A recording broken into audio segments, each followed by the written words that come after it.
What's up, fight fans? Thank you once again for coming through. Much appreciated. Remember, hit that subscribe button if you're new to the channel. If you're not new, come back to watch another video. Thank you very, very much. Alright, so finally we get to see, or get to find out, sorry, who Errol Spence Jr. is fighting next. You know, I think it's been, a disappointing year for Errol Spence. People might say, what? But I think he's not yet capitalized on that big win over Brook. And I think him fighting once in 2017 is just testament to that. I think it's bad promotion. I think they don't, I don't know what it is. I don't know if it comes down to financial. I know it's a case of people just not willing to fight him. I don't know if he was happy waiting maybe for the likes of Furman or Garcia. But regardless, for me, someone young like him has got to stay active. This is a guy that had, I think, about 5 fights in 2014, 4 fights in 15, and I think 1 or 2 2016 and 1 fight in 17. So I think since he's become a name, the fights have just slowed down. And I think it's poor. It's poor management, it's poor promotion. And I think when I follow Errol Spence, as I do on Twitter, he's moaning about it all the time. I got excited, I can't lie to you. I saw a picture of Errol Spence and Keith Thurman going at each other, and I thought, and I couldn't log on quick enough to see if that fight had been made. I really thought that fight was made because he showed a picture of, I think Errol Spence put a picture of Keith Thurman and he said something like "man down," as he says, and I thought, oh my god, it's been made for 2018. It hasn't been made. The fight obviously is Lamont Perterson, and I think it's a good matchup. I think I'm happy waiting for Keith Thurman to maybe have a warm-up fight, which he says he wants to, and then for that blockbuster fight to happen in sort of summer of 2018. I don't mind waiting for it. I think Lamont Perterson is a good name. I think Lamont Peterson's a good fighter.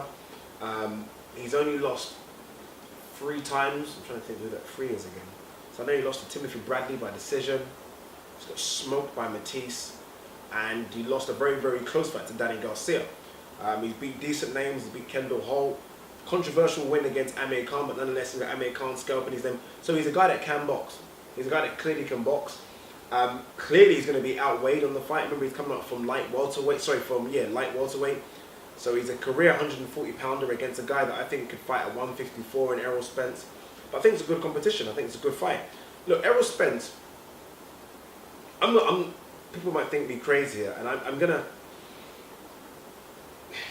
that Kell Brook win, look, did I think Kell Brook could beat Errol Spence? Absolutely. I really did. I thought it was going to be a close fight, but I thought he could beat him. But you sometimes have to look at that performance and kind of go back a bit. And I remember thinking, when that fight was announced, I remember thinking, shit, Kell Brook's just lost his O. How's he going to take that mentally? He ballooned up to near 200 pounds after the Golovkin fight. How the hell is he going to get down to 147? They threw the towel in, and he had a broken orbital bone. So sometimes you've got to always see mentally how's the fight going to go over all this. So I feel like Kell Brook came into that fight a bit scarred. I think it's fair to say he came into a bit scarred, mentally and physically. So I'm not trying to take anything away from the performance of Errol Spence, which I thought was fantastic, but I don't want to go too crazy about Errol Spence when I thought he beat not the Kell Brook. I think he beat Kell Brook, but I didn't think he beat the Kell Brook that fought Sean Porter, for example, who hadn't been beaten, hadn't taken a beating ever, maybe apart from the Carson Jones one. But this is the guy that got hurt badly by Golovkin. And I always wanted to see how Kell Brook would react, and obviously we saw how he reacted. And I think mentally, I think Kell Brook could be gone right now. So I think he beat a version of Kell Brook, but not the Kell Brook, in my eyes. And that's not taking away anything from Errol Spence. So I still want to see him in against someone before I wax lyrical about how he's going to dominate the 147 division for years to come, like some people are saying. And I think Lamont Perterson gives him a decent test, but obviously I think there are bigger tests to come. Sean Porter is a big test to come. Terence Crawford possibly.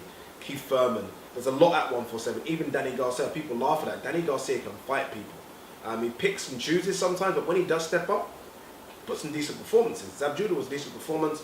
Lucas Matisse was a good performance. Amir Khan was in. And Keith Thurman, all decent performances. So Danny Garcia will be a decent matchup for him as well. But for now, at least we know Errol Spence, Lamont Perterson. I think it's January or February 2018. So we kind of know the direction he's going. And then I think both of them, i.e. him and Keith Thurman, both win. We have a massive unification at 147 to really, I guess, determine who is number 1. And that fight will probably go down June or July and will be a big, big pay-per-view event in America. I say big, big. Just big. No, not even big. Will be a pay-per-view event in America. I don't think both of them sell too many tickets.